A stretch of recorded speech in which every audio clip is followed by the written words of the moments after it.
সব জিনিসের একটা কলব আছে, হৃদয় আছে, অন্তর আছে। আর কোরআনের কলবের নাম হচ্ছে সূরা ইয়াসিন। বিষ্ণু বললেন ইন্না লিকুল্লি শাইইন কলবান, সব জিনিসের একটা কলব আছে। ওয়া ইন্না কলবাল কোরআনি সূরাতু ইয়াসিন, আর কোরআনের কলবের নাম হলো সূরাতু ইয়াসিন। মান ক্বারাআ সূরাতা ইয়াসিন মাররা ওয়াহিদা, একবার সূরাতু ইয়াসিন তেলাওয়াত করলে 10 পারা কোরআন খতমের সওয়াব হয়ে যায়। বিষ্ণু বলতেন ইন্না ফিল জাসাদি মুদগা, দেহে একটা গোশতের টুকরা আছে। ইযা সালুহাত সালুহাল জাসাদু কুল্লু, এই দেহের গোশতের টুকরা যদি ভালো হয়ে যায় পুরো দেহটারে ভালো করে দেয় কে? আল্লাহ। এই দেহের গোশতের টুকরাটা যদি পচে যায় পুরো দেহটারে নষ্ট করে দেয় কে? বিশ্ব নবী বললেন আলা ওয়াহিয়াল কলব, ওই টুকরাটার নাম হলো কলব। টুকরাটার নাম কি? এজন্য কলবের মধ্যে আল্লাহর জিকির বসাইতে হবে। এজন্য আল্লাহ বললেন আলা বিযিক্রিল্লাহি তাতমাইন্নুল কুলুব, দুনিয়ার কোন জিনিস দিয়ে কলব ঠান্ডা হয় না, দুনিয়ার কোন জিনিস দিয়ে কলব পরিচ্ছন্ন হয় না। কলব শুধু পরিচ্ছন্ন হয় একটা জিনিস দিয়ে, লা ইলাহা ইল্লাল্লাহ, লা ইলাহা ইল্লাল্লাহু মুহাম্মাদুর রাসূলুল্লাহ সাল্লাল্লাহু আলাইহি ওয়াসাল্লাম। তাহলে কোরআনের একটা কলব আছে, আমাদের দেহে যেমনি কলব আছে, প্রতিটা প্রাণীর যেমনি কলব আছে, অন্তর আছে, কোরআনেরও কলব আছে না নাই? আছে। কোরআনের কলবের নাম ইয়াসিন। চিল্লায়ে বলেন কোরআনের কলবের নাম ইয়াসিন। আবার বিশ্বনবী বলতেন ইকরাউ আলা মাউতাকুম সূরাত ইয়াসিন, তোমাদের মুমূর্ষু ব্যক্তিদের সামনে বসে সূরাত ইয়াসিন তেলাওয়াত করো।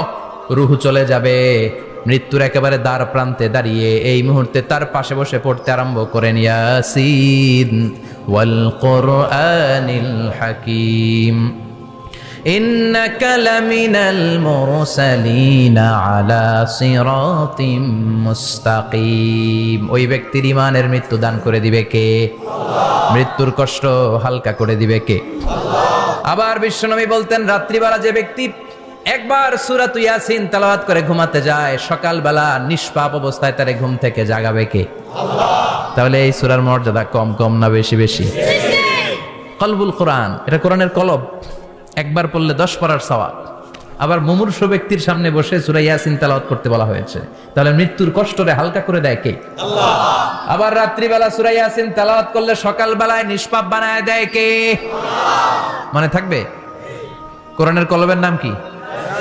ভুলে যাবেন না তো? বেশি বেশি তেলাওয়াত করতে রাজি আছেন? সকাল সন্ধ্যা তেলাওয়াত করবেন তো?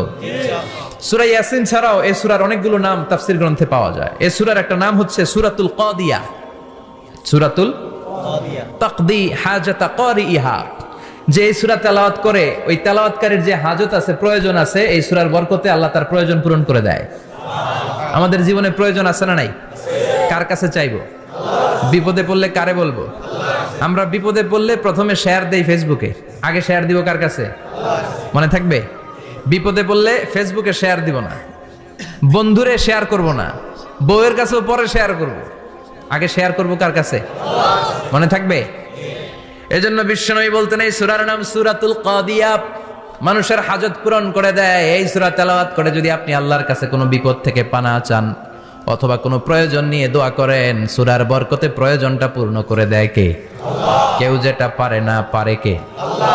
কেউ যেটা দেয় না দেয় কে? আল্লাহ। কেউ যেটা শোনে না শোনে কে? আল্লাহ। তাহলে পেলাম সূরাতুল কাদিয়া। আরেকটা নাম আছে সূরার, সেটা হচ্ছে সূরাতুল আযীমা, সুমহান সূরা। এই আযীম আর আযীমা এই শব্দ দুইটা অনেক দামি, আল্লাহ যে কোনো জায়গায় ব্যবহার করেন নাই। বিশ্বনবীর চরিত্রের উপমা দিতে যে আল্লাহ আযীম শব্দ বলেছেন, তাই না? রব্বুল আলামিন বলেন ওয়া ইন্নাকা লাআলা খুলুকিন আযীম। ও নবী, সাধারণ কোন চরিত্র আপনারে আমি দেই নাই, আপনারে আমি দিয়েছি আযীম একটা চরিত্র। খুলুকুন আযীম, and verily indeed you are on a very good standard of character. অসাধারণ চরিত্র দিয়েছি। বিশ্বনবীর চরিত্র বুঝাতে যে আল্লাহ কি শব্দ ব্যবহার করেছেন? কথা বলে না, তাফসীর শিখে যেতে হবে। কোন শব্দ ব্যবহার করেছেন? আযীম। আবার আল্লাহ নিজের পরিচয় দিতে যে আযীম বলেছেন, ওয়ালা ইয়াউদুহু হিফযুহুমা ওয়া হুয়াল আলিয়্যুল আযীম। সুবহানাল্লাহ। আকাশ জমিনের নিয়ন্ত্রণ করতে যে আল্লাহ কখনো ক্লান্ত হয় নাকি? কারণ তিনি হচ্ছেন আল আলিয়ুল আযীম। আল্লাহু আকবার। তার মানে নবীর চরিত্রের ক্ষেত্রে আজিম, আল্লাহর নিজের সত্তার ক্ষেত্রে আল্লাহ বললেন আজিম। আবার বললেন কিয়ামতের দিন গোটা পৃথিবীটারে আমি নাড়িয়ে দেব, গোটা পৃথিবীতে একটা আমি ভূমিকম্প দিব। এই কথাও কোরআনে আছে না নাই? ইযা জুলজিলাতিল আরদু জিলজালাহা আল কারিয়াতু মাল কারিয়া, পুরো পৃথিবী কাঁপিয়ে দিব। এই কাঁপাকাঁপিটা ওই দিনের ভূমিকম্পটা কি অন্যান্য সময়ের ভূমিকম্পের মতো হবে? এই ভূমিকম্পকে আল্লাহ বলেছেন আজিম। ইন্না জালজালাতা সাআতি লা শাইউন আযীম। সেদিনের ভূমিকম্প সাধারণ কোনো আর্থকোয়েক নয়, সাধারণ ভাইব্রেশন না, এটা আজিম। আবার আল্লাহ কোরআনকেও আজিম বলেছেন, ওয়ালাকাদ আতাইনাকা সাবআম মিনাল মাসানি ওয়াল কুরআনাল আযীম। ও নবী, আমি আপনার নিত্য পাঠনীয় সপ্তবাক্য সূরাতুল ফাতিহা দিয়েছি, সাথে সাথে কোরআনে আজিম দান করেছি। সুবহানাল্লাহ। তার মানে কোরআনের ক্ষেত্রে আজিম, কিয়ামতের ভূমিকম্প এটা আজিম, আল্লাহ নিজেও আজিম, বিশ্বনবীর চরিত্র। আবার এই সূরাটাও যেহেতু দামি, এজন্য এই সূরার নাম সূরাতুল আযীমা। সূরাতুল সুমহান সূরা। এটা যেন তেন সূরা নয়, এটা তো কোরআনের কলব। কলব ছাড়া মানুষ বাঁচে? হার্ট ফাউন্ডেশনে যেয়ে দেখবেন মানুষের কি অবস্থা। হৃদরোগ, হৃদয় যার নষ্ট, তার যে কত কষ্ট। এই যে কি পরানো লাগে এখন, রিং পরায়, এনজিওগ্রাম, এনজিওপ্লাস্টি করে আর্টারি ব্লক করে ফেলে। চর্বি, এত চর্বি আমরা খাই, এত গরুর গোশত আমরা খাই। মনে রাখবেন, যেই প্রাণীর পা বেশি ওইটার ভিতরে কোলেস্টেরল বেশি। মাছের কয় পা? নাই, এখানে নাই, মাছের পাটা নাই, কোলেস্টেরলও নাই। মুরগির কয় পা? জোরে বলতে হবে। তার মানে কিছু কোলেস্টেরল আছে না নাই? গরুর কয় পা? কোলেস্টেরল বেশি না কম? এইবার কোন চিংড়ির কয় পা? সবচেয়ে বেশি কোলেস্টেরল কন্টেইন করে শ্রিম্প, প্রন, চিংড়ি। এজন্য এগুলো কম খাইতে হবে। তবে 40-এর আগে যারা আছেন ধুমায়া খান, 40-এর পরে এই যে মাটন, ল্যাম্প, ছাগলের গোশ, খাসির গোশ, চিংড়ি, এগুলো আপনার ডায়েট থেকে বাদ দিয়ে দিতে হবে। বুঝতে পেরেছেন? এজন্য এই সূরাটা যেন তেন সূরা নয়, এটা তো কোরআনের কলিজা, হার্ট, হৃদয়। এজন্য সূরাটা সূরাতুল আযীমা। সুবহানাল্লাহ পড়েন। তার মানে 1 নম্বরে পেলাম সূরাতুল কাদিয়াহ, 2 নম্বরে পেলাম সূরাতুল আযীমা, 3 নম্বরে সূরার আরেক নাম হলো সূরাতুল মুইম্মা। সূরাতুল মুইম্মা। মুইম্মার 2 অর্থ। এক অর্থ হচ্ছে এটার বরকতটা আম, সবার জন্য, যেই পড়ে সেই বরকত পায়, এজন্য মুইম্মা। আবার মুইম্মার আরেক অর্থ হচ্ছে যেই সূরা শত্রুকে অন্ধ করে দেয়। কি করে দেয়? এই সূরার প্রথম 9টা আয়াত যদি বিপদে পড়ে, শত্রুর কবলে পড়ে আপনি তেলাওয়াত করেন, শত্রুর চোখটারে অন্ধ করে দিবে কে? আল্লাহ। বিশ্বনবী মক্কা থেকে যখন মদিনায় যায়, হিজরতের সময় বিশ্বনবী সূরাতুল ইয়াসিনের প্রথম 9টা আয়াত তেলাওয়াত করলেন। তেলাওয়াত করে আল্লাহর নাম নিয়ে ঘর থেকে বের হলেন। আশেপাশে কাফেররা ঘুরে কিন্তু বিশ্বনবীরে দেখে না, সবাই খেলে এরকম এরকম করে, ডানে বায়ে হাতায় বিশ্বনবীর সামনে দিয়ে যায়, কিন্তু কাফেরদের চোখ অন্ধ করে দিয়েছে কে? এজন্য কোরআন তেলাওয়াত করলে কাফেরদের চোখকে অন্ধ বানায় দেয় কে? আল্লাহ। এজন্য সূরার একটা নাম হচ্ছে সূরাতুল মুইম্মা। কি নাম? অন্ধ করে দেয়। তাফসিরে কুরতুবীর মুসান্নিফ ইমাম আল কুরতুবী, উনাকে জালিম বাদশা বন্দী করেছিল। ওনার তাফসিরে এসেছে উনি শক্তিশালী লোক ছিলেন, জেলখানা ভেঙে বাঁচার জন্য দিছে দৌড়। উনারেও ধরার জন্য জালিম বাদশার সৈনিকেরা ঘোড়া নিয়ে রওনা হয়েছে। উনিও দৌড়ায়, ঘোড়াও পেছন থেকে আসে। ওমিয়া মানুষ কি ঘোড়ার দৌড়ের সাথে পারে? উনি হাঁটতে হাঁটতে হয়রান হয়ে এক বালুর ময়দানে যে ধপাস করে পড়েছেন। ওরাও ঘোড়া দিয়ে এসে নেমেছে, কিন্তু আজীব তামাশা, উনি বালুতে ধপাস করে পড়েই সূরাতুল ইয়াসিনের প্রথম 9 আয়াত তেলাওয়াত করতে শুরু করেছেন। ওরা নিচে নেমে ডানে বায়ে সামনে পিছনে খালি খুঁজে, কিন্তু দেখে না, সামনে কিন্তু বসা। ওদের চোখটার অন্ধ করে দিছে কে? আল্লাহ। বিশ্বাস হয়? ঈমান হয়? এজন্য বিপদে পড়লে সূরাতুল ইয়াসিনের প্রথম 9 আয়াত পড়তে রাজি আছেন? আল্লাহ তুমি তৌফিক দাও। আর জোরে পড়েন আমিন। এজন্য আল্লাহ চমৎকার ভাবে এই সূরাটা শুরু করে দিলেন। 2টা কাটা অক্ষর দিয়ে আল্লাহ বললেন ইয়াসিন ওয়াল কুরআনিল হাকীম ইন্নাকা লামিনাল মুরসালিন আলা সিরাতিম মুস্তাকিম। পড়েন সুবহানাল্লাহ। ইয়াসিন। সূরাটা শুরু করলেন কি দিয়ে? ইয়াসিন। এটা কি কোনো বাক্য? এটা কি কোনো শব্দ? এটা কি অক্ষর? 2টা। প্রথম অক্ষরের নাম, দ্বিতীয়টা আওয়াজ করে বলেন। প্রথম অক্ষরটার নাম ইয়া, দ্বিতীয়টা সিন। খুব চমৎকার না? বাক্য দিয়ে এই সূরাটা শুরু করে নাই। যেমন ইযা জুলজিলাতিল আরদু জিলজালাহা, এই সূরার প্রথম আয়াত, এটা একটা বাক্য না? জি। আচ্ছা, ওয়াদ-দুহা ওয়াল-লাইলি ইযা সাজা, বাক্য না? কিন্তু ইয়াসিন এটা কি কোনো বাক্য? এটা কি কোনো শব্দ? না, এটা কাটা দুইটা অক্ষর। সুবহানাল্লাহ পড়ে। আল্লাহ 114টা সূরার প্রায় 29টা সূরা এরকম কাটা কাটা অক্ষর দিয়ে শুরু করেছেন। সুবহানাল্লাহ নাই? এই 29টা সূরা কখন আল্লাহ একটা অক্ষর দিয়ে শুরু করেছেন, কখনো 2টা অক্ষর দিয়ে, কখনো 3টা দিয়ে, কখনো 4টা দিয়ে, কখনো 5টা দিয়ে। একটা অক্ষর দিয়ে আল্লাহ কোরআনের সূরা শুরু করেছেন। এরকম একটা সূরা বলেন। নুন ওয়াল কলামি ওয়া মা ইয়াসতুরুন। নুন, নুন দিয়ে সূরা শুরু হয়ে গেছে। তারপরে কফ, এক অক্ষর দিয়ে সূরা শুরু হয়ে গেছে। সুবহানাল্লাহ পড়েন। সুবহানাল্লাহ। এবার বলেন 2 অক্ষর দিয়ে সূরা শুরু হয়েছে এরকম সূরা বলেন। আমিন। এত দূরে যান কেন? এটা আছে না নাই? ইয়াসিন। সুবহানাল্লাহ পড়েন। ইয়াসিন 2 অক্ষর দিয়ে। তারপরে হামিম। এবার 3 অক্ষর দিয়ে আল্লাহ সূরা শুরু করছেন এরকম। আলিফ লাম মিম তাসিন মিম। আল্লাহু আকবার। আবার 4টা অক্ষর দিয়ে সূরা শুরু হয়েছে এরকম আছে না নাই? হাফেজ সাহেব কোন? আলিফ লাম মিম রা, আলিফ লাম মিম সাদ, আছে না নাই? আবার 5টা কাটা অক্ষর দিয়ে সূরা শুরু হয়েছে এরকম সূরাও আছে না নাই? সূরা মারিয়ামের শুরুতে কি আছে? কাফ হা ইয়া আইন সাদ। সুবহানাল্লাহ পড়েন। এরকম প্রায় 29টা সূরা আল্লাহ কাটা কাটা অক্ষর দিয়ে শুরু করেছেন। কোনো বাক্য দিয়ে নয়, কোনো শব্দ দিয়ে নয়। কি দিয়ে? হারফ দিয়ে। হারফ, এই হারফগুলোরে বলে হুরুফ আত-তাহাজ্জি বা হুরুফ আল-মুকাত্তাআত, কাটা কাটা অক্ষর। মনে রাখবেন কোরআনের আয়াতগুলো 2 ভাগে বিভক্ত, একটা মুহকাম, একটা মুতাশাবিহ। মুহকাম মানে যেগুলোর অর্থ আমরা জানি, যেগুলোর ব্যাখ্যা আমরা জানি, যেটার ইন্টারপ্রিটেশন, এক্সপ্লেনেশন আমাদের জানা আছে। আর মুতাশাবিহ আমরা অর্থ জানি না, আমরা ব্যাখ্যা জানি না, এটা দিয়ে আসলে কি বুঝাইছে আমরা কেউ জানে না। জানে একজন, চিল্লায় বলেন তিনি কে? আল্লাহ বলেন ওয়া ইন কুনতুম ফি রাইবিম মিম্মা নাযালনা আলা আবদিনা ফাআতু বিসূরাতিন মিন মিসলিহি ওয়াদউ শুহাদাআকুম মিন দুনিল্লাহি ইন কুনতুম সাদিকিন।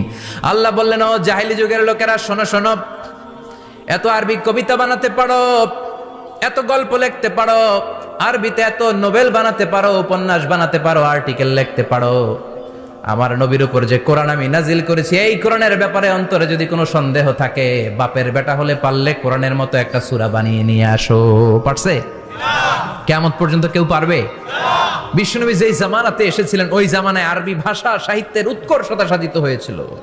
আরবি ভাষার এতটা উৎকর্ষ পৃথিবী কখনো দেখে নাই। কবিতা, গদ্য, পদ্য, গল্প, উপন্যাস, রচনা, প্রবন্ধ, আর্টিকেলের শৈলাপ।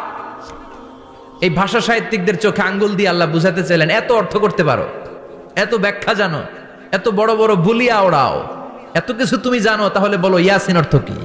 সুবহানাল্লাহ কইবেন না? তাইলে বল নুন অর্থ কি?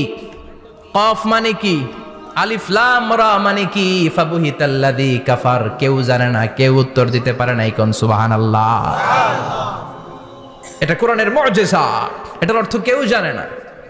আর এগুলোর অর্থ নিয়ে খোঁচাখুচি করাও ঠিক না। তবে মুফাসসিরিনে ইকরাম এগুলোর কিছু অর্থ সম্ভাব্য বলার চেষ্টা করেছেন। যেমন ইয়াসিনের অর্থ ইবনে আব্বাস বলেছেন এর অর্থ হতে পারে ইয়া ইনসান, হে মানুষ। সুবহানাল্লাহ পড়েন। কেউ কেউ বলেছে এটার অর্থ হতে পারে ইয়া সাইয়্যিদ আল মুরসালিন। কেউ কেউ বলেছেন ইয়াসিন হতে পারে ইসমুল্লাহ, আল্লাহর নাম। কেউ বলেছেন এটা হতে পারে ইসমুন লিন নবী, বিশ্ব নবীর নাম। আবার কেউ কেউ বলেছেন ইয়াসিন হতে পারে এই কোরআনে কারিমের একটা নাম। কোন সুবহানাল্লাহ। এই সম্ভাব্য সব কথাগুলো বলে পৃথিবীর সব মুফাসসিররা বলতে বাধ্য হয়েছেন আল্লাহু আ'লামু বিমুরাদিহি বিহি। এটার দ্বারা আসল অর্থ যে কি এটা আমরা কেউ জানি না। জানে কে? আল্লাহ। চিৎকার করে বলতে হবে, জানে কে? আল্লাহ। তাহলে ইয়াসিন মানে আমরা জানি না। ইয়াসিনের অর্থ আমরা ছেড়ে দেব কার উপর? এরপর আল্লাহ বললেন ওয়াল কোরআনিল হাকিম, প্রজ্ঞাময় বিজ্ঞানময় কোরআনের শপথ। ওয়াল কোরআনিল হাকিম, বিজ্ঞানময় প্রজ্ঞাময় কোরআনের শপথ বা কসম। ওয়াল কোরআনিল হাকিম, যে ওয়া, এই ওয়াটারে আরবিতে বলে ওয়া আল কাসামিয়া। কি বলে? ওয়া আল কাসামিয়া, কসম কাটার জন্য আল্লাহ এই ওয়া ব্যবহার করেছেন। যত জায়গায় কোরআনে আল্লাহ কসম কেটেছেন ওই কসমের শব্দটার আগে ওয়া আছে না নাই? ও মিয়া, কোরআনে আল্লাহ সময়ের শপথ করেছেন, কসম কেটেছেন, যুগের কসম কেটেছেন। যুগের সময়ের আরবি হলো আল আসর। এ আসরের আগে ওয়াও আছে না নাই? কি বলছে আল্লাহ? ওয়াল আসর, ওয়াল। আবার 3 ফলের কসম আল্লাহ কোরআনে কেটেছেন, কি বলেছেন? ওয়াত-তিন, মানে তিনের কসম। জাইতুনের কসম কেটেছেন, বলেছেন ওয়াজ-জাইতুন। তুর পাহাড়ের কসম কেটেছেন, বলেছেন ওয়াতুরে সিনিন। যত জায়গায় কসম তত জায়গায় ওয়াও আছে না নাই? পাহাড়ের নামে কসম কেটেছেন, আল্লাহ বলেছেন ওয়াতুর। সূর্যের নামে কসম কেটেছেন, আল্লাহ বলেছেন ওয়াশ-শামসি ওয়াদুহাহা। সুবহানাল্লাহ কইবেন না? ফজরের নামে কসম কেটেছেন, কি বলেছেন? ওয়াল ফাজর। জিলহজ মাসের প্রথম 10 রাতের কসম কেটেছেন, কি বলেছেন? ওয়াল লায়ালিন আশর। জোর আর বেজরের কসম কেটেছেন, আল্লাহ বলেছেন ওয়াশ-শাফঈ ওয়াল ওয়াতর। সূরা ইয়াসিনে কাটা কাটা 2টা অক্ষরের পরে রব্বুল আলামিন কোরআনের কসম কেটেছেন, এজন্য আল্লাহ বলেছেন ইয়াসিন ওয়াল কুরআনিল হাকীম। ইয়াসিন ওয়াল কুরআনিল হাকীম, প্রজ্ঞাময় বিজ্ঞানময় কোরআনের শপথ। কোরআনের মধ্যে বিজ্ঞান আছে না নাই? বেশি না কম? বিশ্বাস হয় না? নাস্তিকদের কথা বিশ্বাস হয়? নাস্তিকরা বলে কোরআনের মধ্যে বিজ্ঞান নাই, কোরআনের মধ্যে সায়েন্স নাই, কোরআনের ভেতরে টেকনোলজি নাই। কিন্তু কোরআন বলে এমন কিছু নাই, মানুষের প্রয়োজনীয় এমন কিছু নাই যেটা আমার ভিতরে নাই। আল্লাহু আকবার। আল্লাহ বললেন মা ফাররাতনা ফিল কিতাবি মিন শাই, কিতাবের মধ্যে আমি কিছু বাদ রেখে দেই নাই। ইতিহাসের কথা বলেছি, পাতালপুরীর কথা বলেছি, ঊর্ধ্ব জগতের কথা বলেছি, মহাকাশের কথা বলেছি, cosmology, astrology, geology, zoology, botany, human anatomy, embryology, সব কিছুর কথা কোরআনের মধ্যে দিয়েছে কে? কোরআনের ভেতরে মানুষের কথা আছে না নাই? কোরআনের মধ্যে গাভীর কথা আছে না নাই? গাভীর কথাও আছে। কই আছে? হ্যাঁ, সূরাতুল গাভীর সূরা। সুবহানাল্লাহ কইবেন না? মানুষের কথা আছে সূরাতুল ইনসান, জিনদের কথা আছে সূরাতুল জিন, মাকড়সার কথা আছে সূরাতুল আনকাবুত, মৌমাছির কথা আছে সূরাতুন নাহাল। মৌমাছির কথা বলেছেন, দুধের কথা বলেছেন, প্রাণীর কথা বলেছেন, খাদ্যের কথা বলেছেন, মানুষের দেহ বৈশিষ্ট্যের কথাও বলেছেন। চিৎকার করে পড়েন আল্লাহু আকবার। আল্লাহ বললেন ওয়া আওহা রাব্বুকা ইলান নাহলি আনিত্তাখিযি মিনাল জিবালি বুয়ুতাও ওয়া মিনাশ শাজারি ওয়া মিম্মা ইয়ারিশুন। সুবহানাল্লাহ পড়েন। ওয়া আওহা রাব্বুকা ইলান নাহল, আল্লাহ মৌমাছির কাছে সিক্রেট মেসেজ পাঠিয়েছেন। সুবহানাল্লাহ পড়েন। ওহীকে আরবিতে বলে সিক্রেট মেসেজ। সায়েন্টিফিক আলোচনা শুরু হইতেছে। আল্লাহ মৌমাছিকে ওহী করেছেন। কি করেছে? দেখেন, ওয়াল কুরআনিল হাকীম, আল্লাহ যে বললেন শেষ হবে না এই কথা। ওয়াল কুরআনিল হাকীম, বিজ্ঞানময় কোরআনের শপথ, প্রজ্ঞাময় কোরআনের শপথ। বিশ্বনবী বলেন লা তুহসা আজাইবুহু, কোরআনের আশ্চর্যান্বিতার কোনো শেষ নাই। ওয়ালা তাবলা গারাইবুহু, কোরআন কোনদিন কারো কাছে পুরাতন মনে হয় না। ফিহি মাসাবিহুল হুদা, কোরআনের মধ্যে আছে হেদায়েতের মশাল। ওয়া মানারুল হিকমা, কোরআন হলো বিজ্ঞানের সুউচ্চ মিনার। লা তুহসা আজাইবুহু, কোরআনের আশ্চর্যান্বিতার শেষ নাই। যতই পড়বেন আপনি আশ্চর্য হয়ে যাবেন, যতই স্টাডি করবেন, যতই অধ্যয়ন করবেন, আপনার চোখকে খুলে দিবে কে? ওয়ালা তাবলা গারাইবুহু, কোরআন কখনো পুরাতন হয় না। পুরান হয় নাকি? যার বয়স 50 বছর ধরে নামাজি মানুষ, প্রতি নামাজের প্রত্যেক রাকাতে কোন সূরা পড়া লাগে? তো 50 বছর যদি কেউ নামাজি হয়, তাহলে কত লক্ষবার উনি সূরা ফাতিহা পড়ছে উনি নিজে জানে? তারপরেও কোনোদিন কি মনে হয়েছে সূরা ফাতিহাটা একটু পুরান পুরান লাগে? আজকে কুল হল্লা দিয়ে শুরু করুন। কথা বলেন, পুরান লাগছে কোনোদিন? এত পড়ছে এটা, আজকে আর এটা না, আজকে আরেকটা, এরকম মনে হয়? ওয়ালা তাবলা গারাইবুহু, পুরান লাগে না। প্রতিদিন নতুন, প্রতিনিয়তই নতুন, অলওয়েজ নিউ, সব সময় নতুন। এজন্য বিশ্বনবী বললেন লা তুহসা আজাইবুহু, কোরআনের আশ্চর্যান্বিতার শেষ নাই। ওয়ালা তাবলা গারাইবুহু, কোরআন কখনো পুরাতন হয় না। ফিহি মাসাবিহুল হুদা, কোরআনের মধ্যে আছে হেদায়েতের মশাল। ওয়া মানারুল হিকমা, কোরআন হলো বিজ্ঞানের সুউচ্চ মিনার। সুবহানাল্লাহ।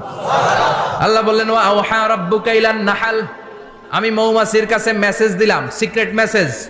আনিত্তাখিযি মিনাল জিবালি বুয়ুতা, তোমরা পাহাড়ের মধ্যে তোমাদের বাড়ি বানাও, মৌচাক বানাও। ওমিনাশ শাজার, গাছের মগ ডালে, বড় বড় ডালে তোমরা বাসা বানাও। ওয়া মিম্মা ইয়ারিশুন, উঁচু উঁচু জায়গায় মৌচাক বানাও, যাতে করে গ্রামের ছোট্ট ছেলেরা ঢিল মারতে না পারে। কোন সুবহানাল্লাহ। মৌমাছির আল্লাহ শিখাই দিছে। নিচু জায়গায় কোনোদিন মৌমাছির বাসা দেখবেন? নিচু জায়গায় সহজে নাগাল পাওয়া যায়, ধরা যায়। কথা কন। ডাল বে মগ ডালে ওঠা লাগে মধু খাইতে চাইলে। চিল্লায় বলেন ঠিক কিনা? আল্লাহ সিক্রেট মেসেজ দিলেন আর বললেন আনিত্তাখিদি। আলেম যারা আছেন বলেন তো ইত্তাখিদি এটা কি মুজাক্কারের সিগা না মুয়ান্নাসের সিগা? মুয়ান্নাস, মাশাআল্লাহ। এটা স্ত্রীবাচক শব্দ। আল্লাহ মৌমাছিকে যে মেসেজ করছে পুরুষ মৌমাছিরে কয় নাই, এটা নারী মৌমাছিরে কইছে। চিল্লায় এখন সুবহানাল্লাহ। এখন গবেষণা করে দেখা গিয়েছে কার্ল ভন ফ্রিচ একজন অস্ট্রিয়ান বিজ্ঞানী, উনি এটা নিয়ে গবেষণা করে 73 সালে 1973 তে নোবেল পেয়ে গেছে। এই আয়াতের উপর গবেষণা করে আল্লাহ কেমন করে সিক্রেট মেসেজ দিয়েছেন, কেমন করে মৌমাছি মৌচাকের বাসা বাঁধে, কেমন করে মধু আহরিত হয়, এটার উপর গবেষণা করে উনি একটা বই লিখেছেন, দ্য ডান্সিং বিজ। নেচে যাওয়া মৌমাছিগুলো, নাচতে নাচতে যেতে থাকা মৌমাছিগুলোর উপর একটা বই লিখে দ্য ডান্সিং বিজ লিখে উনি নোবেল প্রাইজ পেয়েছেন এই মধুর উপরে। চিল্লায় পড়েন আল্লাহু আকবার। এখন কোরআনের আয়াত থেকে বোঝা গেল আনিত্তাখিদি মিনাল জিবালি বুয়ুতা। আল্লাহ নারী মৌমাছিকে বলেছেন মৌচাক বানাও, তোমাদের মধু রাখার জন্য বাসা বানাও। কার্ল ভন ফ্রিচ গবেষণা করে পেয়েছে মৌচাকের বাসা বানানো হয়, মধু আহরণ করা হয়। যেই মৌমাছিটা নেতৃত্ব দেয় এটা পুরুষ মৌমাছি নয়, এটা হলো মহিলা মৌমাছি। কোন সুবহানাল্লাহ। পুরো মৌচাকের মধ্যে মধু আহরণ, মধু নেওয়া, পুরো প্রসিডিউরটা সারার জন্য কোনো পুরুষ মৌমাছি লিডিং দেয় না, লিডিং দেয় একটা নারী মৌমাছি, স্ত্রী মৌমাছি। এজন্য ইত্তাখিদ ম্যাসকুলিন জেন্ডার ইউজ না করে আল্লাহ বলেছেন ইত্তাখিদি। নারী মৌমাছিকে আল্লাহ অ্যাড্রেস করে বলেছেন যাও মৌচাক বানাও আর এটার মধ্যে মধু আহরণ করো। চিল্লায় পড়েন আল্লাহু আকবার। আল্লাহ বললেন ইত্তাখিদি মিনাল জিবালি বুয়ুতা, পাহাড়ের মধ্যে ঘর বানাও, ওয়ামিনাশ শাজার গাছের বড় ডালের মধ্যে ঘর বানাও, ওয়ামিম্মা ইয়ারিশুন উঁচু উঁচু জায়গায় ঘর বানাও। উনি গবেষণা পেয়েছেন এই মধুর মধ্যে অসাধারণ কিছু ন্যাচারাল অ্যান্টিসেপটিক আছে। কি আছে? Natural antiseptic. এটার নাম হচ্ছে প্রপিলিস। প্রপিলিস নামে একটা লিকুইড পাওয়া যায় মৌচাকের মধ্যে। এটা কাটা জায়গায় লাগা দিলে স্যাভলন ডেটল কিছু লাগানো লাগবে না। ওই প্রপিলিসের কারণে আপনার কাটা জায়গা এমনি শুকায় যাবে। সুবহানাল্লাহ পড়েন।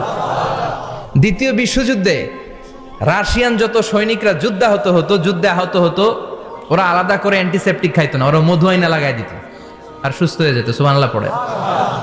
নিউজিল্যান্ডের কিছু বিজ্ঞানীরা আবিষ্কার করেছে মৌমাছির হুলের ভিতরে রেমিটিক ফিভারের অ্যান্টিবায়োটিক আছে। অনেকের বাত জ্বর হয়, বাতের ব্যথা থাকে না? থাকে, মুরব্বীদের বেশি হয়। ওই জায়গার মধ্যে যদি আপনি মৌমাছি এনে ঢুকাই দিতে পারেন, মৌমাছির হুল লাগাই দিতে পারেন, ভালো হয়ে যাবে। মৌমাছি যখন হুল ফুটে আরাম লাগে না অনেক? তো নিউজিল্যান্ডের এই গবেষকরা এরা আবিষ্কার করেছে যে মৌমাছি যদি হুল ফুটিয়ে দেয়, ওইখানে বাতের ব্যথা থাকলে, বেদনা থাকলে এটা ভালো হয়ে যাবে। আমি নিজে দেখেছি, বিবিসি একটা ডকুমেন্টারি। ইজিপশিয়ান একজন ফিজিশিয়ান, চিকিৎসক, উনি ওনার বাতের ব্যথায় আক্রান্ত যত রুগীরা আছে ওদের গায়ের মধ্যে মৌমাছি এনে এনে নিজে নিজে হুল ফুটায়। রুগী চিৎকার মারে, ও মাগো, ও আল্লাহ গো, কিন্তু একদিন পরে ব্যথা নাই, আর কয় ভালো হয়ে গেছে। সুবহানাল্লাহ কইবেন না? তো এজন্য এই কার্ল ভন ফ্রিচ 1973 তে দ্য ডান্সিং বিজ লেখে গোটা বিশ্বকে তাক লাগিয়ে দিয়েছে। তার গবেষণার প্রতিটি পয়েন্ট কোরআনের আয়াতের সাথে মিলে যায়। চিৎকার করে পড়েন আল্লাহু আকবার। এই যে আমরা মধু খাই, এই মৌচাকের ভেতরে অন এন অ্যাভারেজ অ্যারাউন্ড 60,000 মৌমাছি থাকে। 3 ভাগে, একটা হচ্ছে কুইন বি, একটা মেল বি, আর একটা হচ্ছে ওয়ার্কার বি। একটা থাকে রানী মৌমাছি, এর নেতৃত্বে সবাই চলে। আর একটা থাকে মেল বি, পুরুষ মৌমাছি, বংশ বাড়ানোর জন্য এদের কাজে লাগে। আর সব হচ্ছে ওয়ার্কার বি, সবাই কাজ করে। আল্লাহ বললেন সুম্মা খুলি মিন কুল্লি সামারাত ফাসলুকি সুবুলা রাব্বিকি যুলুলা। আল্লাহ সিক্রেট মেসেজ দিয়ে বললেন গাছের উপরে বাসাবাদ, পাহাড়ের উপরে মৌচাকের বাসাবাদ, উঁচু উঁচু জায়গায় তোমরা তোমাদের বাসা বাঁধো। সুম্মা কুলি মিন কুল্লি সামারাত, এরপর এলাকার যত মিষ্টি মিষ্টি ফুল আছে, ফল আছে, ওখান থেকে রস নিয়ে আসো। সুবহানাল্লাহ। পুষ্পরস সংগ্রহ করে মধুগুলো, এটার বলে sweet nectar. They collect the sweet nectar from the flowers. এবং মধুর মধ্যে এত চমৎকার জিনিস থাকার কারণ হচ্ছে মৌমাছিগুলো ওই এলাকার সব ধরনের ফুল, ভালো ভালো সুগন্ধযুক্ত ফুল ফল থেকে রস নিয়ে আসে। তো ওই গাছগুলোর মধ্যে বনাজি গাছ আছে না নাই? ঔষধি গাছ আছে না নাই? এজন্য মধুরে বলা হয় সব রোগের ঔষধ। যত বনাজি ঔষধি গাছের নির্যাস আর পুষ্পরস আছে সব আল্লাহ মধুর ভিতরে ঢুকায়া মধুকে আল্লাহ ন্যাচারাল ভ্যাকসিন বানিয়ে দিয়েছেন। চিল্লায়ে পড়েন আল্লাহু আকবার। আল্লাহ বললেন সুম্মা কুলি মিন কুল্লি সামারাত, সব ফল আর ফুল থেকেই নেকটার পুষ্পরস নিয়ে আসো। ফাসলুকি সুবুলা রাব্বিকি যুলুলা, যেমন যেমন গিয়েছিলা পথ চিনায় আবার ফিরে আসো। ইয়াখরুজু মিন বুতুনিহা শারাব, এরপর তাদের পেট থেকে বের হয় শারাব মুখতালিফুন আলওয়ানু, এক একটা মধুর কালার হয়ে যায় এক এক রকম। কোন সুবহানাল্লাহ। সর্ষে ফুলের মধু একটু সাদা সাদা হয় না?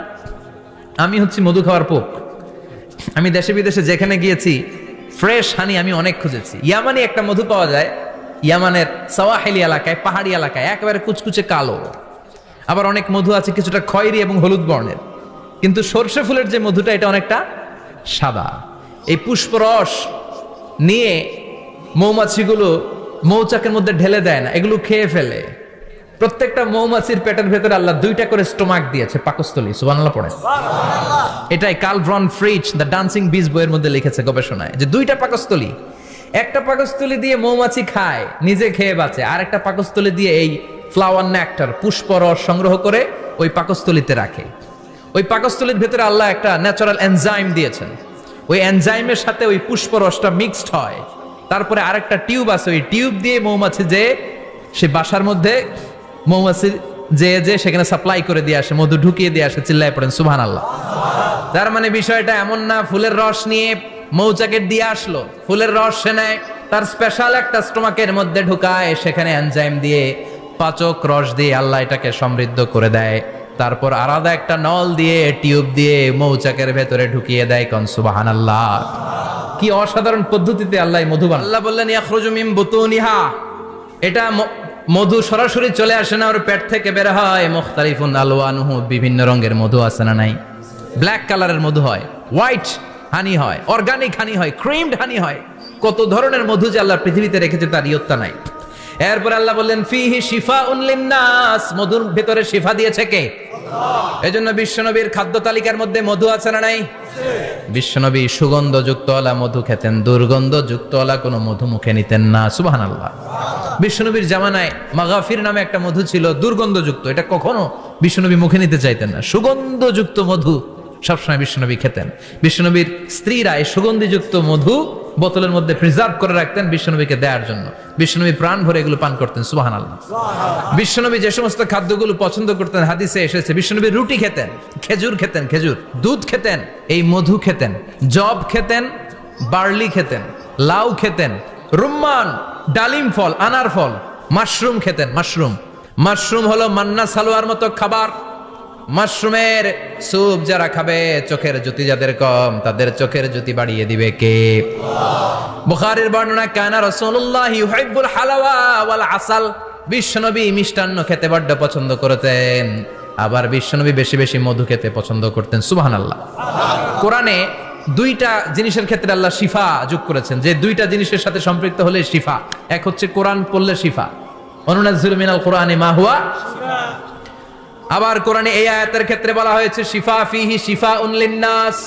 এজন্য সাইয়েদনা ইবনে মাসউদ এই উম্মাহকে উদ্দেশ্য করে বলেছেন আলাইকুম বিশিফাইন, তোমাদের উচিত 2টা জিনিস থেকে শিফা নেওয়া। এক হলো কোরআন, 2 হলো আসাল মানে মধু। কোন সুবহানাল্লাহ।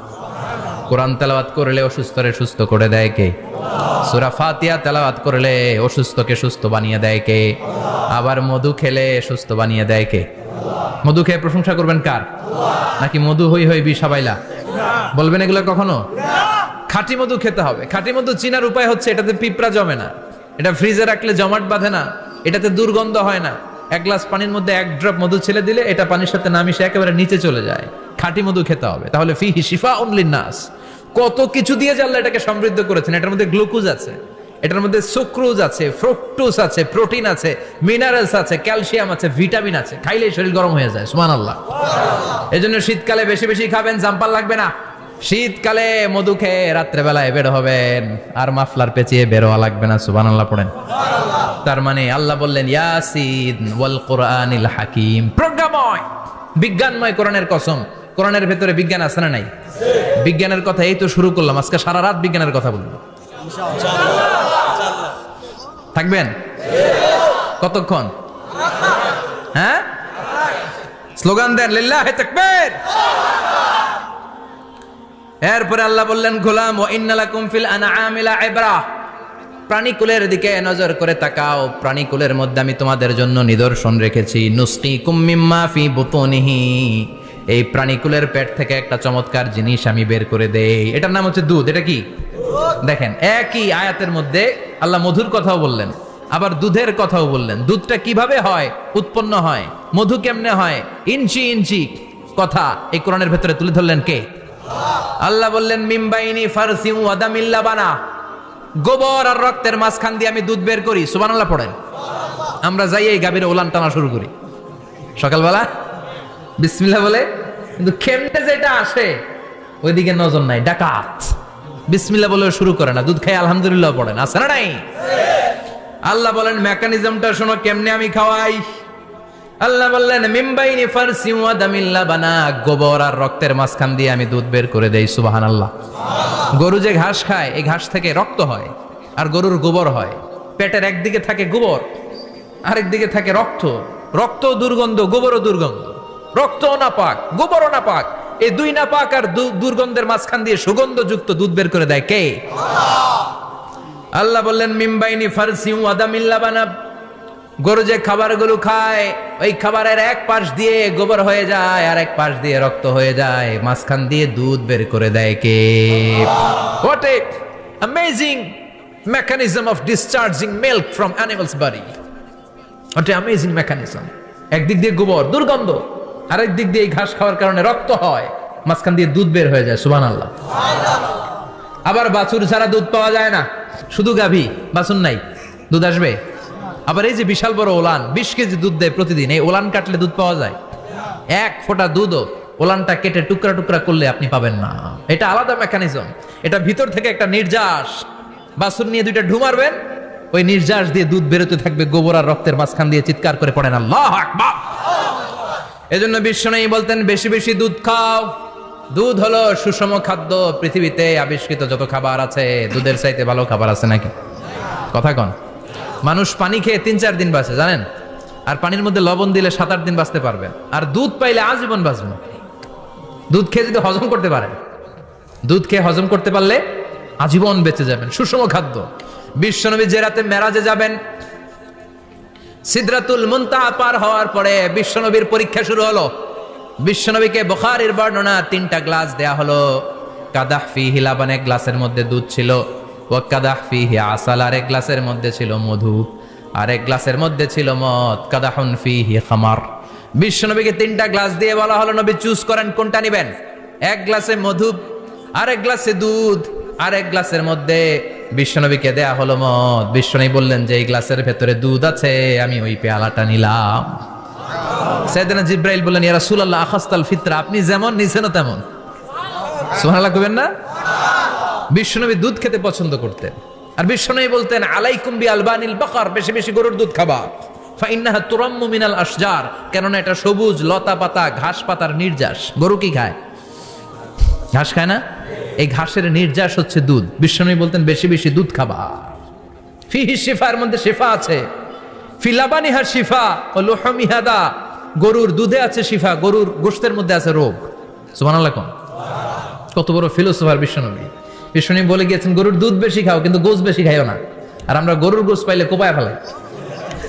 সাদা ভাত আর ঝাল গরুর মাংস যদি হয়, ওই যে অনেকের জিহ্বায় পানি চলে আসছে। সুবহানাল্লাহ কইবেন না? বিশ্বনবী বলতেন দুধ খাও, গোশ খাইও কম। গরুর গোশত কম খাবা, গরুর দুধ বেশি খাবা। সুস্থ রাখবে কে? আল্লাহ। আবার বিশ্বনবী মায়েদেরকে বলেছেন ও মায়েরা, সন্তান হওয়ার পরে 2 বছর দুধ খাওয়াবা। আল্লাহু আকবার। ওয়াল ওয়ালিদাতু ইউরদি'না আওলাদাহুন্না হাওলাইনি কামিলাইনি লিমান আরাদা আন ইউতিম্মার রাদা'a। সন্তান যারা পেয়েছো মায়েরা, বোনেরা, 2 বছর দুধ খাওয়া সন্তানকে সুস্থ রাখবে কে? আল্লাহ। বাচ্চা ডেলিভারির পরপরই আল্লাহ তাআলা মায়ের বুকে একটা দুধ দেয়, এটাকে বলে শাল দুধ। এটা হচ্ছে বাচ্চার জীবনের প্রথম প্রাকৃতিক টিকা। সুবহানাল্লাহ কয় না? এটা বেবির জীবনে ন্যাচারাল প্রাকৃতিক টিকা, প্রতিষেধক আল্লাহ দিয়ে দিয়েছে। আপনার বাচ্চাকে টিকা দিন, স্লোগান আছে না? 5টা-7টা টিকা দেয়া লাগে। প্রথম টিকাটা আল্লাহ নিজেই ফ্রি দিয়ে দিছে। এটা শাল দুধের ভেতরে পাওয়া যায়। এজন্য বাচ্চাকে শাল দুধ খাওয়াতে হবে। তার ব্রেনের গ্রোথ হবে, সে শক্তিশালী হবে, সে দেশপ্রেমিক হবে, সে আল্লাহওয়ালা হবে। চিল্লা এখন ঠিক কিনা? যে মায়েরা বাচ্চারে দুধ খাওয়ায় ওই বাচ্চারা মায়েরে ভালোবাসে বেশি। আর যেই মা গুলো বাচ্চারে দুধ না খাওয়ায় আর ডানু খাওয়ায়, যারা বুকের দুধ খাওয়াতে চায় না কোনো কারণ ছাড়া, 2 বছর বাচ্চারে দুধ দিতে চায় না, এই বাচ্চাগুলো বড় হলে ওই মারে বৃদ্ধাশ্রমে দিয়ে আসবে। কথা কন। এজন্য মায়েরা, বোনেরা, সন্তান হলেই তাকে বুকের দুধ দিয়ে আল্লাহর পক্ষ থেকে যে টিকাটা, এই টিকাটা পেটের ভেতরে ঢুকাই দিতে হবে। চিল্লা এখন ঠিক কিনা? এটা হচ্ছে ন্যাচারাল টিকা। এজন্য আল্লাহ বললেন ইয়াসিন ওয়াল কোরআনিল হাকিম। ইয়াসিন, বিজ্ঞানময় কোরআনের শপথ। কোরআনের মধ্যে বিজ্ঞান আছে না নাই? অভাব নাই। কয়টা শুনবেন? আল্লাহ কসমোলজির কথা বলেছে, অ্যাস্ট্রোলজি কথা। কসমোলজি হচ্ছে সৃষ্টি তত্ত্ব। কসমোলজি কি? সবাই বলেন কসমোলজি কি? আল্লাহ বললেন আওয়ালাম ইয়ারাল্লাযীনা কাফারু আন্নাস সামাওয়াতি ওয়াল আরদা কানাতা রাতকান ফাফাতাকনাহুমা। কাফেররা কি দেখে না মহাবিশ্বের সব কিছু একসাথে মিলে ঝিলে ছিল, বিশাল এক বিস্ফোরণের মাধ্যমে আমি মহাবিশ্ব তৈরি করেছি। সুবহানাল্লাহ।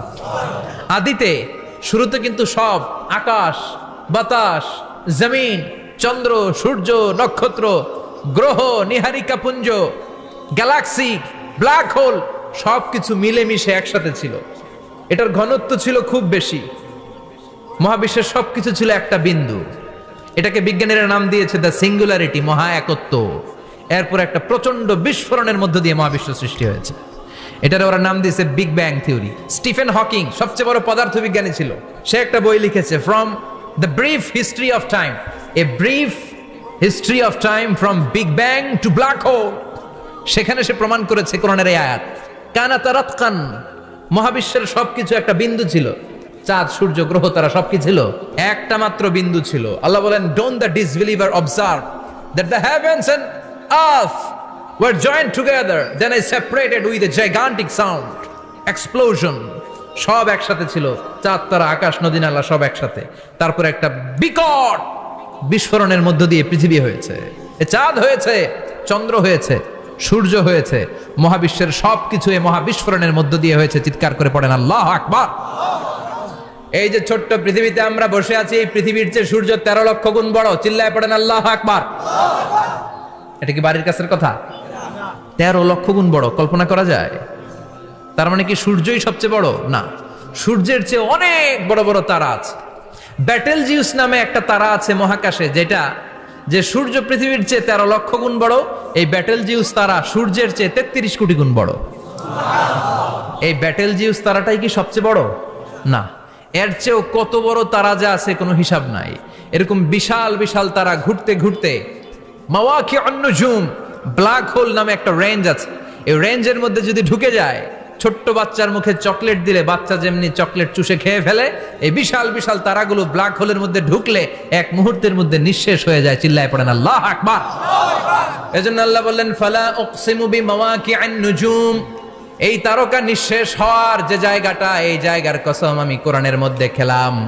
এই ব্ল্যাক হোলের রেঞ্জের ভেতরে তারা আসলে মুহূর্তের মধ্যে নিঃশেষ বানিয়ে দেয় কে? একটা তারার চেয়ে আরেকটা তারা বড়। এরকম হাজার কোটি তারা মিলে আমাদের গ্যালাক্সি। এই গ্যালাক্সির নাম হচ্ছে মিল্কি ওয়ে। কি নাম? আমাদের গ্যালাক্সির নাম কি? সবাই বলেন তো। Milky way. কি নাম? এরকম একটা গ্যালাক্সি না, লক্ষ কোটি গ্যালাক্সি আছে। আমাদের গ্যালাক্সির পরে সবচেয়ে কাছের গ্যালাক্সির নাম অ্যান্ড্রোমেডা। কি নাম? এই অ্যান্ড্রোমেডা গ্যালাক্সি আমাদের গ্যালাক্সি থেকে 2.5 মিলিয়ন লাইট ইয়ার দূরে, মানে 25 লক্ষ লাইট ইয়ার। সুবহানাল্লাহ কইবেন না? আলোর গতি হচ্ছে পৃথিবীতে সবচাইতে বেশি বর্তমান সময় পর্যন্ত, জানেন? 1 সেকেন্ডে আলো ছুটে 1,86,000 মাইল বেগে। এত বেগের কোনো প্লেন বা রকেট নিয়ে যদি আপনি আমাদের গ্যালাক্সি থেকে মিল্কি ওয়ে থেকে অ্যান্ড্রোমেডাতে যেতে চান, তাহলে আপনার 25 লক্ষ বছর লেগে যাবে। সুবহানাল্লাহ বাড়িতে যায় বললেন। এরপর আল্লাহ বললেন, ওয়াস-সামাআ বানাইনাহা বিআইদিন ওয়া ইন্না লামুসিউন। আকাশ আমি বানালাম, গ্যালাক্সি আমি বানালাম, বানানোর পর থেকে সবগুলোর আমি প্রশস্ত করতে শুরু করে দিলাম। সব ছিল ক্ষুদ্র, একটা বিন্দুর মধ্যে আমি বিস্ফোরণ করলাম একটা আওয়াজ দিয়ে। আওয়াজটা ছিল কুন। আওয়াজটা ছিল কি? কুন ফায়া। ইন্নামা আমরুহু ইযা আরাদা শাইআন আন ইয়াকুলা লাহু কুন ফায়াকুন। আল্লাহ যখন কিছু করতে চান শুধু বলেন কুন, শুধু বলেন বি। কুন মানে বি, ইট ওয়াজ, এটা হয়ে যায়। হাও বলতে দেরি। এই মহাবিস্ফোরণের নেপথ্যে যে শব্দটা ছিল সেটা ছিল কুন। সেটা ছিল কি? আল্লাহ কুন বলতে দেরি, মুহূর্তের মধ্যে বিগ ব্যাং, বিশাল এক্সপ্লোশন। তারপর থেকে মহাবিশ্ব ছড়াচ্ছে। আল্লাহ বলছেন এই কোরআনের ভেতরে বলে দিয়েছেন, ওয়া ইন্না লামুসিউন। আমি এই মহাবিশ্বকে এই গোটা ইউনিভার্সকে আমি প্রতিনিয়ত সম্প্রসারিত করছি, প্রতিনিয়ত এটা বড় হচ্ছে, সম্প্রসারিত হচ্ছে। চিল্লায় বলেন আল্লাহু আকবার। আজ থেকে মাত্র 20 বছর আগে এটা তারা আবিষ্কার করেছে। তারা আবিষ্কার করেছে সুপারনোভা কসমোলজি প্রজেক্ট। এই সুপারনোভা কসমোলজি প্রজেক্টে তারা এই সিদ্ধান্তে এসেছে যে মহাবিশ্ব কোন নামক এক বিস্ফোরণের পর থেকে যে সম্প্রসারিত হচ্ছে, আজ পর্যন্ত এটা শুধু বাড়ছে আর বাড়ছে, অ্যাক্সেলারেটিং হচ্ছে, এক্সপান্ডিং হচ্ছে, এটা কমছে না, কিয়ামত পর্যন্ত এটা বাড়তেই থাকবে। চিৎকার করে পড়েন আল্লাহু আকবার। এজন্য আল্লাহ বললেন ইয়াসিন ওয়াল কোরআনিল হাকিম, বিজ্ঞানময় প্রজ্ঞাময় কোরআনের শপথ। এই কোরআনের ভেতরে আমি কসমোলজির কথা বলেছি, অ্যাস্ট্রোলজির কথা বলেছি, জিওলজির কথা বলেছি, ফিজিক্সের কথাও বলেছি। সুবহানাল্লাহ। ফিজিক্স মানে কি? পদার্থ। পদার্থের সবচেয়ে বড় উপাদান হচ্ছে লোহা। লোহার কথা কিন্তু কোরআনে নাই। আছে সূরাতুল হাদোহার নামে একটা সূরা দিয়েছে আল্লাহ কোরআনে। সুবহানাল্লাহ পড়বেন না? সূরার নাম সূরাতুল হাদিদ। সূরার নাম কি? চিল্লায় বলেন সূরার নাম সূরাতুল হাদিদ। হাদিদ মানে লোহা। আল্লাহ বললেন ওয়া আনজালনাল হাদিদা ফীহি বা'সুন শাদীদ।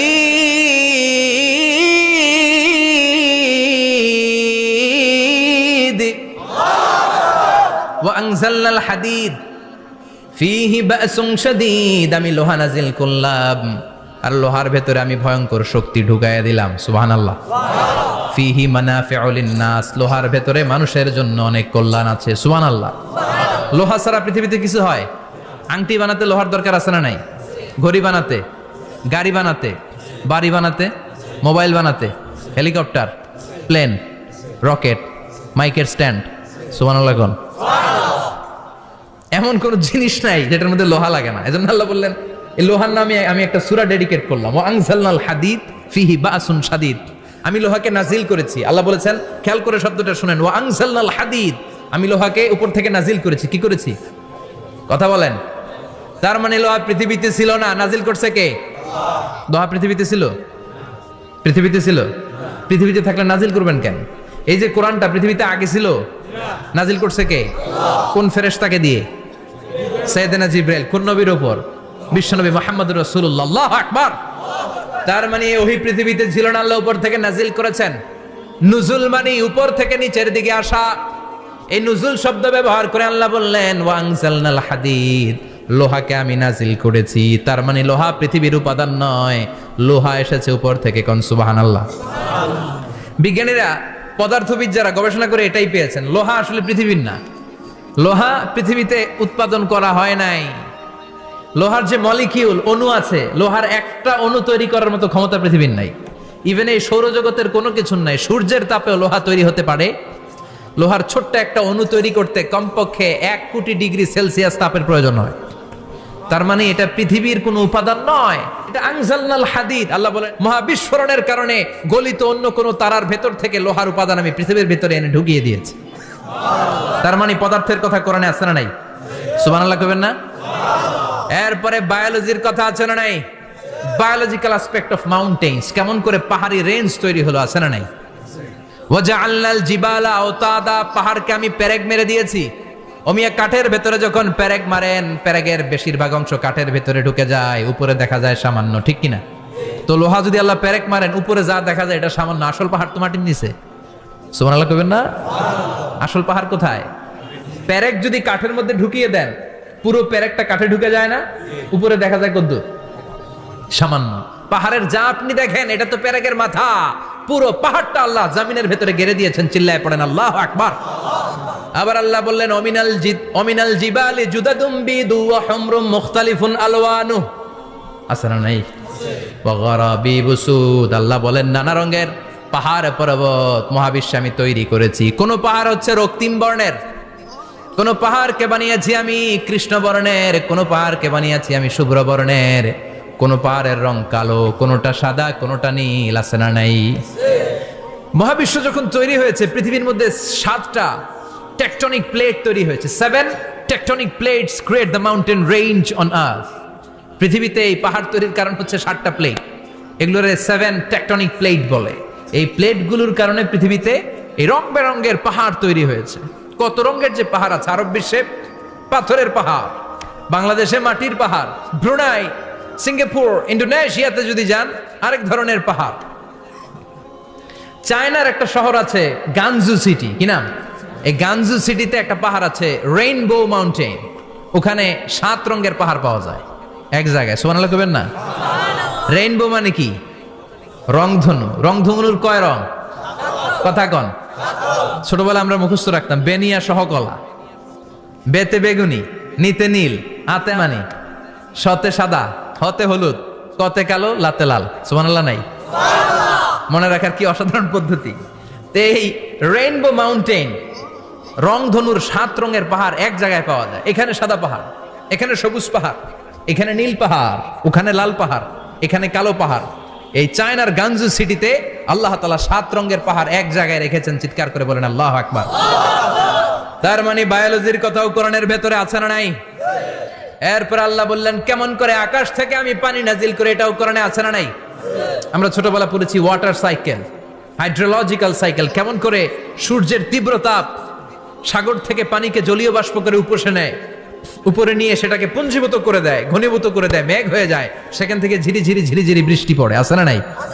ওই বৃষ্টি পেয়ে আল্লাহর কাছে দোয়া করে না বিশ্বনবী বলেন রহমতের বৃষ্টির নিচে দাঁড়িয়ে কেউ যদি হাত তুলে দোয়া করে ওই দোয়া কবুল করে কে? আবার আকাশের মধ্যে মেঘের ঘনঘটা দেখলে বিশ্বনবী পেরেশান হয়ে যেতেন, হয়রান হয়ে যেতেন, আর আল্লাহর কাছে বলতেন আল্লাহ এই মেঘ দিয়ে তুমি আমাদেরকে আযাব দিও না, তুমি আমাদেরকে গজব দিও না, তুমি আমাদেরকে শেষ করে দিও না, এই মেঘ থেকে তুমি আমাদেরকে রহমতের বৃষ্টি দাও। পড়ে না আমিন। বৃষ্টি দেখলে বিষ্ণু বলতেন আল্লাহুম্মা সাইয়িবান নাফিআ ইয়া গাউসু আগিসনা গাউসান মুগীসান মারিআন মারিআন নাফিআন গায়রা দার আজিলান গায়রা আজিল। হে আল্লাহ এই বৃষ্টি থেকে তুমি ঠান্ডা রহমতের পানি দাও। কি দাও? আল্লাহ মেঘ দে পানি দে ছায়া দে রে তুহু, আল্লাহ মেঘ দে। পড়েন পড়েন আল্লাহ মেঘ দে পানি দে ছায়া দে রে তুহু, আল্লাহ মেঘ দে। এই ওয়াটার সাইকেলের কথা আল্লাহ বলেছেন। আলাম তারা আন্নাল্লাহ ইউসজি সাহাবান, কাফের নাস্তিক যেগুলো সমাজের আবর্জনা খড়কুটা, ওরা কি দেখে না কেমন করে আমি বাতাসকে জলীয় বাষ্প করে আকাশে তুলি, বায়ুমণ্ডলে নিয়ে যাই, সুম্মা ইউআল্লিফু বাইনাহুম, জলীয় বাষ্পগুলারে তখন আমি ঘনীভূত করি, সুম্মা ইয়াজআলুহু রুকামান, এরপরে আমি মেঘে পরিণত করি, ফাতারাল ওয়াদকা ইয়াখরুজু মিন খিলালিহি, তারপরে মেঘের ভেতরে থেকে ঝিরি ঝিরি ঝিরি ঝিরি বৃষ্টি নাজিল করে কে? আবার আল্লাহ বললেন পানি থেকে আমি পৃথিবীর সব প্রাণগুলারে বানালাম, ওয়াজআলনা মিনাল মাই কুল্লা শাইইন হাইয়া ফালা ইয়াকিলুন, পানির ভেতরে থেকে সব প্রাণের উৎপত্তি পৃথিবীর মধ্যে ঘটিয়ে দিয়েছে কে? বিজ্ঞানীরা স্বীকার করেছে পৃথিবীতে যত প্রাণ পাওয়া যায়, যত প্রাণের ব্লুপ্রিন্ট পাওয়া যায় সব এসেছে পানি থেকে। চিৎকার করে বলেন কোত্থেকে? পানি নাই তো প্রাণ নাই, পানিও আছে প্রাণও আছে। কোন সুবহানাল্লাহ। বিজ্ঞানীদের ধারণা, তারা ধারণা করে বলেছে পৃথিবীর প্রথম প্রাণের নাম হচ্ছে অ্যামিবা। কি নাম? ওরা বলেছে এটা এককোষী জীব, it's a very small unicellular organism found ever in the world. পৃথিবীতে পাওয়া প্রথম এককোষী প্রাণীর নাম হচ্ছে অ্যামিবা। এটা এসেছে শৈবালের মতো, এরপরে জুপ্লাংটন, ফাইটোপ্লাংটন, ব্যাকটেরিও প্লাংটন, একটার পর একটা স্পিসিজ প্রজাতি পৃথিবীতে ডেভেলপ করেছে। কোন সুবহানাল্লাহ। এই পানির কথা কোরআনের ভেতরে বলে দিল কে? এজন্য আল্লাহ বললেন ওয়াল কোরআনিল হাকিম, বিজ্ঞানময় কোরআনের শপথ। এই কোরআনটা বিজ্ঞানের ঠাসা, এই কোরআন আশ্চর্যের শেষ নাই, এই কোরআন কোনোদিন পুরাতন হয় না। এই কোরআনের ভেতরে আল্লাহ দিয়েছেন হেদায়েতের মশাল, আর কোরআনটাকে বানিয়েছেন বিজ্ঞানের সুউচ্চ মিনার। জোরে কোন সুবহানাল্লাহ। তার মানে কোরআনে আমরা কি পেলাম? দুধের কথা পেলাম, মধুর কথা পেলাম, কিভাবে ডায়েট করবেন সেটা আমরা পেলাম, আমরা কসমোলজি পেলাম, অ্যাস্ট্রোলজি পেলাম, বায়োলজি পেলাম, ফিজিক্স পেলাম, ওয়াটার সাইকেল পেলাম। এবার পাতালপুরীর কথার দরকার আছে না নাই? পৃথিবীর একেবারে গভীরতম গভীরে কি আছে এটা কিন্তু কোরআনে নাই। আছে। পৃথিবীর মাঝখানে যে উত্তপ্ত লাভা আর আগুন, এটা আপনারা জানেন? পৃথিবীর উপর দিয়ে আমরা ঠান্ডা পৃথিবীতে ঘুরে বেড়াই, কিন্তু এর ভিতরে কিন্তু আগুন, লাভা। আল্লাহ কোরআনের মধ্যে ফুটন্ত টকবগে সাগরের কসম খেয়েছেন। আল্লাহ বলেছেন ওয়াল বাহারিল মাসজুর,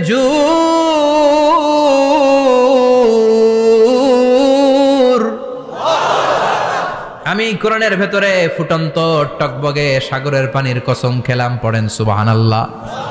সাগরের পানির ফুটন্ত টকবগে সাগরের পানির কসম। সাগরের পানি আবার ফুটন্ত হয় কি করে? পানি কি হয়? ঠান্ডা। পানি কি? কথা বলেন। আল্লাহ পৃথিবীর ভেতরকার কথা চিন্তা করে বলেছেন ওয়াল বাহরিল মাসজুর। ইউনাইটেড স্টেটস অফ আমেরিকার নেভাল একাডেমির সায়েন্টিস্টরা এই আয়াতের উপর রিসার্চ করেছে যে সাগরের ভেতরে আবার এই ঠান্ডা পানির ভেতরে আবার উত্তপ্ত আগুনের লাভা আসলো কোত্থেকে। রিসার্চ করার জন্য তারা সাগরের ভেতরে পাইপ ঢুকিয়েছে। পাইপ ঢুকাতে ঢুকাতে অনেকগুলো লেয়ার তারা পার করেছে। রূপান্তর শিলার স্তর, পাললিক শিলার স্তর, আগ্নেয়গিরির শিলার স্তর, মার্বেল পাথরের অনেকগুলো শিলার স্তর পেরিয়ে যাওয়ার পরে তারা পাইপ ঢুকানোর পরে দেখতে পেয়েছে পাইপগুলো গলে যায়। পাইপগুলো কি হয়? তার মানে ভিতরে কি আছে?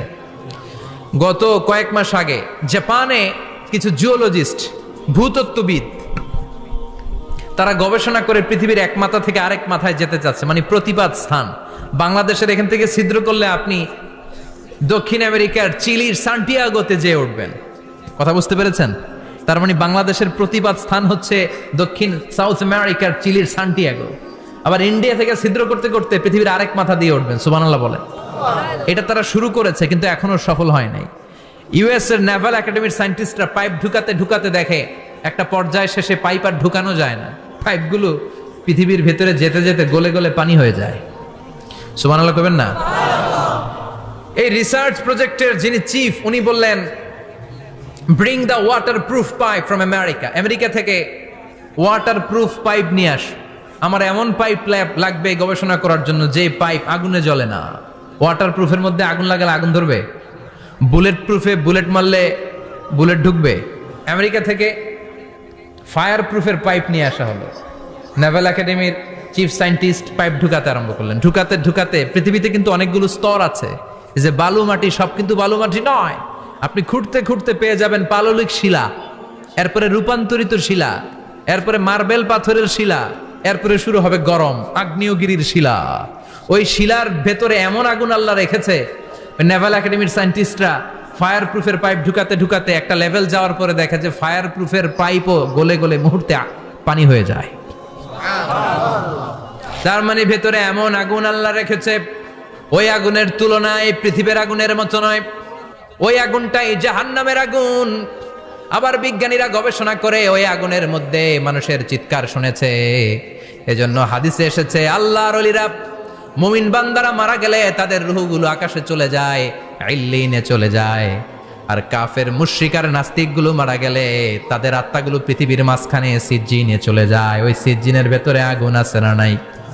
চিল্লায় বলেন। তার মানে পাতালপুরীর কথাও আছে, সাগরের কথাও আছে, আকাশের কথাও আছে। কেমন করে দুনিয়াতে আমরা আসলাম সেটাও আছে। এমব্রয়োলজি, ভ্রূণ তত্ত্বের কথা কোরআনে আছে না নাই? পৃথিবীতে আল্লাহ কয়েক সিস্টেমে মানুষ বানালেন।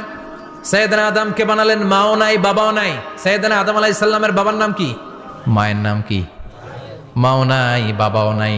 আবার সৈয়দনা ঈসা আলাইহিস সালামকে আল্লাহ তৈরি করলেন, শুধু মা আছে বাবা নাই। আবার আমাদের সবাইকে আল্লাহ বানালেন, মাও আছে বাবাও আছে, ঠিক কিনা? এরপরে ছোট্ট এক ফোঁটা নাপাক থেকে আল্লাহ আমাদেরকে বানালেন।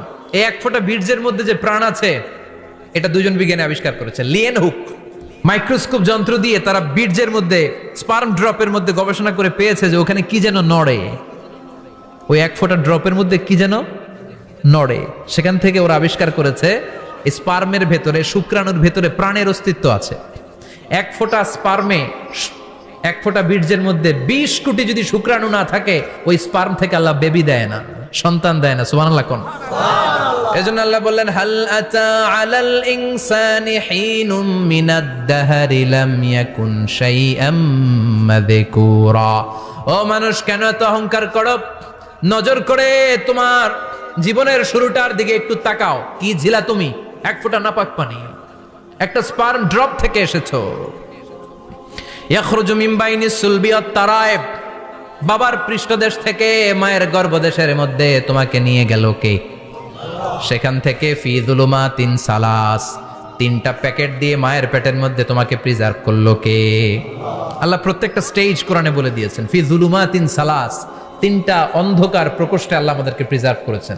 মায়ের ফুলের একটা প্যাকেট, মায়ের জরায়ুর একটা প্যাকেট, আবার মায়ের পেটের একটা প্যাকেট। ওই প্যাকেটের ভিতরে পৃথিবীর কোন কবিরাজের কবিরাজি কাজে লাগছে? ডাক্তারের ডাক্তারি? কোন কবিরাজ আম করে খাওয়াইছে? চিল্লায় বলেন তিনি কে? এরপর আল্লাহ বললেন ফি যুলুমাতিন সালাস, এটা অন্ধকার ছিল। যেই টেম্পারেচারে রাখলে তুমি সুস্থ থাকবা, যেই টেম্পারেচারে রাখলে তুমি আস্তে আস্তে বড় হতে পারবা, সেখানে আমি রাখলাম। সেখান থেকে আমরা হয়ে গেলাম জিমেট, সেখান থেকে জাইগট, তারপরে ইমব্রয়ো, তারপরে ফেইটাস, ল্যাটার স্টেজ। প্রথমে ছিলাম ইনিশিয়াল স্টেজ, তারপরে ল্যাটার স্টেজ, আমরা বড় হতে লাগলাম। আল্লাহ আমাদেরকে হার্ট দিলেন, সিস্টনিক ডায়াস্টনিক, অলিন্দ নিলয় শুরু হয়ে গেল। রুহুর ফুৎকার আমাদের হৃদয়ে ভরে দিল কে?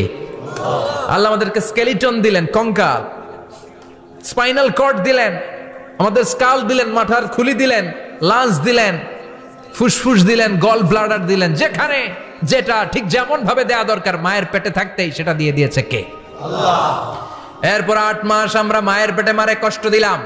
ওই মুহূর্তে আমার মা আমার জন্য যতটা কষ্ট করেছে পৃথিবীর কেউ ওই খবর রাখে না। তোরে কোন ঠিক কিনা?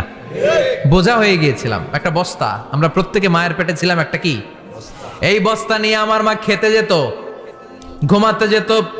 এই বস্তাটা পেটে করে আমার মা রান্নাঘরে রান্না করত। একদিনও রান্না বন্ধ হয় নাই। এই বস্তাটা নিয়ে আমার মা টয়লেটে যেয়ে বসতে পারতো না। 8 মাস এরকম কষ্ট করেছে।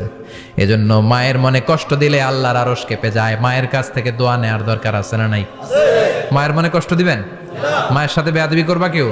মায়ের থেকে দোয়া নেওয়ার দরকার আছে না নাই? মা যার নাই সে জানে মা না থাকার কি জ্বালা। চিল্লা এখন ঠিক কিনা? যখন রাত্রি নিঝুম, এই চোখে ঘুম, একলা শূন্য ঘরে, তোমায় মনে পড়ে মাগো, তোমায় মনে পড়ে। যখন রাত্রি নিঝুম, এই চোখে ঘুম, একলা শূন্য ঘরে, তোমায় মনে পড়ে মাগো, তোমায় মনে পড়ে। ঠিক কিনা? এজন্য এই মায়ের জন্য দোয়া করার দরকার আছে না নাই? আল্লাহ বললেন 8 মাস 9 মাস মায়ের পেটের ভেতরে ছিলা, তারপরে দুনিয়ার বুকে তোমারে আনলো কে? ছোট্ট নাপাক ছিলাম, এই ছোট্ট এক ফোঁটা পানি থেকে আমাদেরকে বড় করছে কে? আল্লাহ। তার মানে এমব্রয়োলজি, ভ্রূণ তত্ত্বের কথা কোরআনের ভেতরে আছে না নাই? সে আল্লাহ বললেন ইয়াসিন ওয়াল কোরআনিল হাকীম ইন্নাকা লামিনাল মুরসালিন আলা সিরাতিম মুস্তাকিম। সুবহানাল্লাহ পড়েন। আল্লাহ বললেন ইয়াসিন, এরপরে বললেন আল কোরআনিল হাকীম, প্রজ্ঞাময় কোরআনের শপথ। বিশাল একটা শপথ কেটে আল্লাহ বললেন ইন্নাকা লামিনাল মুরসালিন আলা সিরাতিম মুস্তাকিম। ইন্নাকা লামিনাল মুরসালিন, অবশ্যই অবশ্যই নবী হে আপনি রাসূলদের অন্তর্ভুক্ত। চিল্লায় কোন সুবহানাল্লাহ।